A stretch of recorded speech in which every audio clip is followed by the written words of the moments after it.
What's this? No. Ba ba, boop boop. La la la.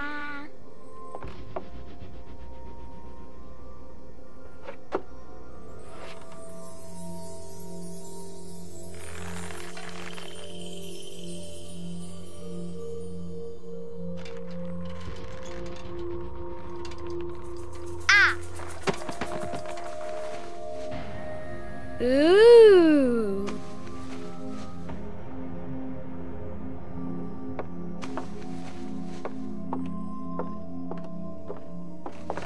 Oh, look! It's a book! Maybe it's a book about pirates with a treasure map. No, I don't think so.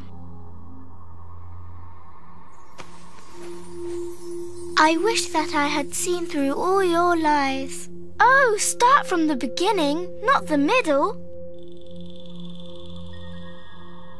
And so I decided to pick up my pen to relate the most disturbing episode of my life thus far. It all began early one morning in 1898, when Sherlock Holmes invited me to accompany him on a visit to the Marquis of Conyngham.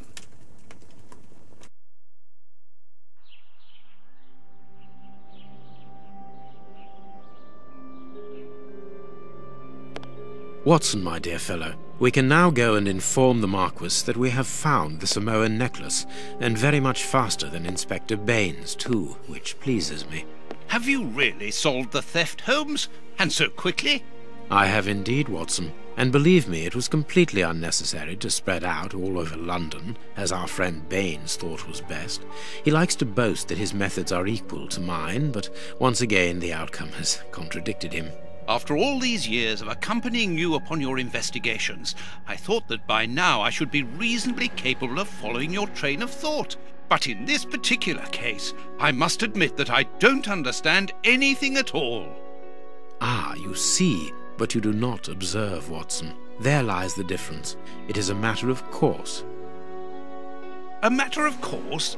In the middle of the night, when everyone is fast asleep, the service bell within that room rings out and alerts the servants. They dress quickly and come running, but the door is locked and there is a strong smell of burning from within.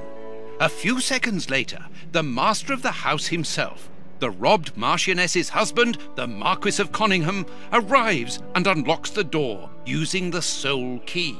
A fire has started inside the room, but they have managed to arrive in time to put it out.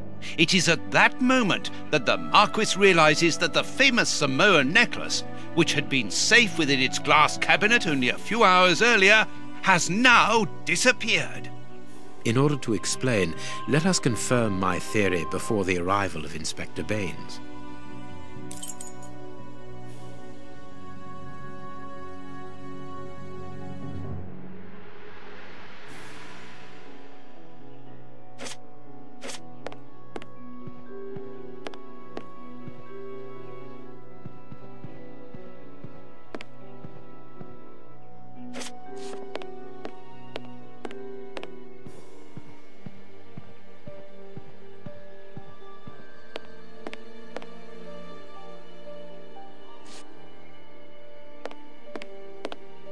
This window was cut with a diamond, a clean, discreet piece of work.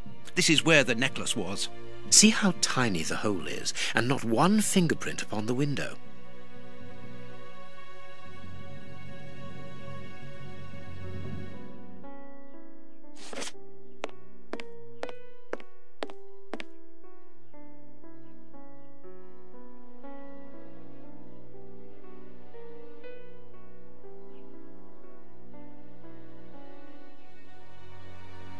A mark, undoubtedly made by a diamond. Someone tried to cut the glass, but he was interrupted.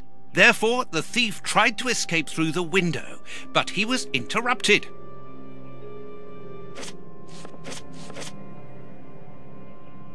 All the windows are locked. They've not been forced.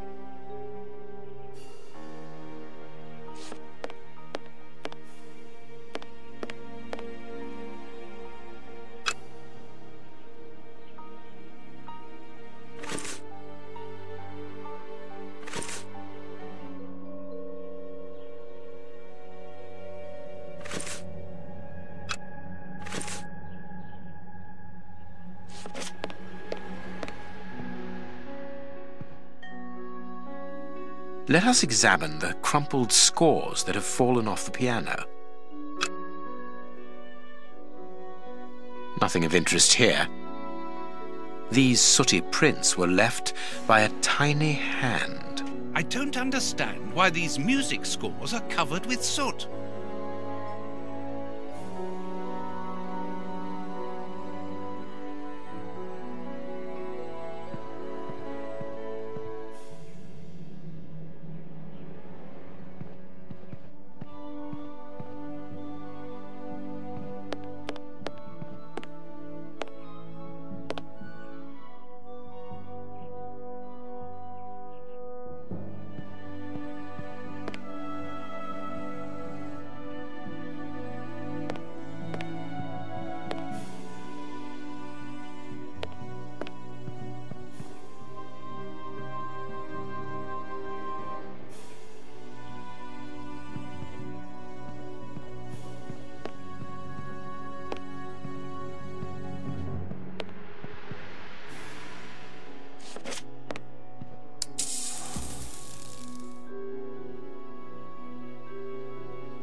Strange. There are some objects here that have been knocked over. The fire started here, just beneath the bell pull. Whoever pulled the cord would have had his feet in the fire, unless it was pulled before the fire started.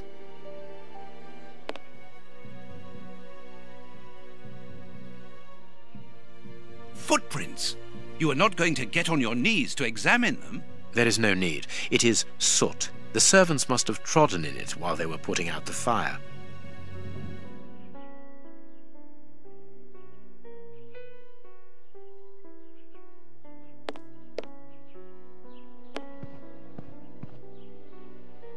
All the windows are locked. They've not been forced. A candle. It must have fallen from the chandelier.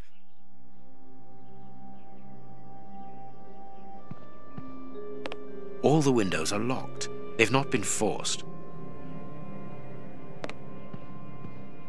Not very well kept, this aquarium. I can see a dead fish floating on the surface. These documents are not very interesting, even though they're addressed to the Minister of Maritime Affairs. The Marquis himself. This draft screen makes an ideal hiding place. As the theft was committed at night, I conclude that the thief hid himself behind the draft screen and waited until he was alone in the room. Strange, there aren't any prints, yet I'm sure that the thief hid here.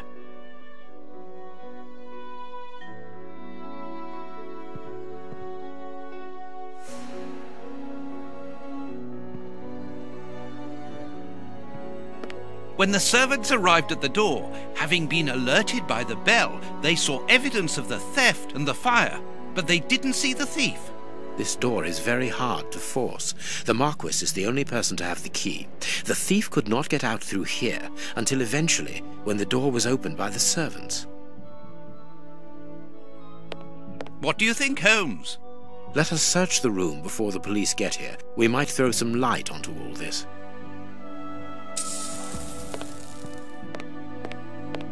The chest wasn't opened. The necklace wasn't in it.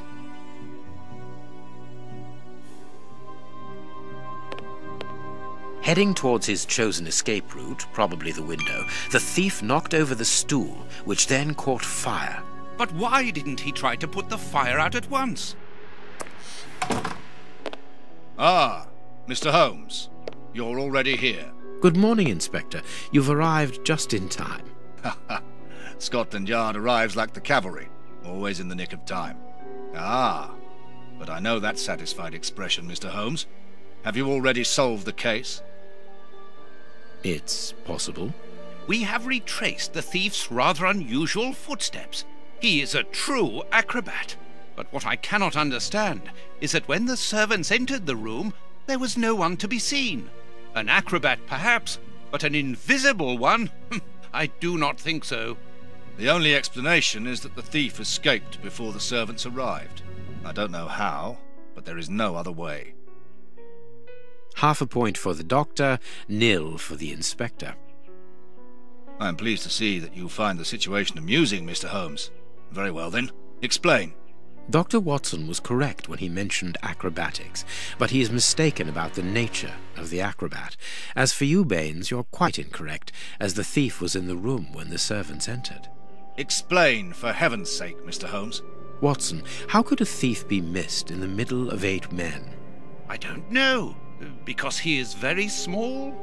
Stop teasing us, Holmes. Exactly, because he is small and remarkably agile. You're thinking of a monkey? And a trained monkey at that, without a doubt, a Leontopithecus rosalia from Central America. The animal had been hidden inside the room for several hours, calmly awaiting the signal from his master. Once night had fallen and the room was empty, a high-frequency whistle alerted the monkey that it was time to begin the procedure for which he had been trained. The monkey emerged from his hiding place and used the point of a diamond to open the glass cabinet and steal the necklace. He headed across to the window by the chimney, but knocked over the stool, which in turn knocked aside the fire guard and started the fire. The frightened monkey jumped from the chimney by swinging from the bell pull, thus alerting the house servants. He then went to the window and began to use his diamond to cut a hole, but was interrupted by the staff trying to gain entry via the door, and he panicked again. He ran across the piano, scattering the music scores onto the floor, before hiding inside the chandelier, knocking over a candle. Finally, the servants and the Marquis entered the room, leaving the door open while they put out the fire. It was during the confusion that our agile little thief made his escape through the doorway. As simple as that. A brilliant explanation. Bravo, Holmes. And the necklace? I can see it from here, my friends. It's right in front of us.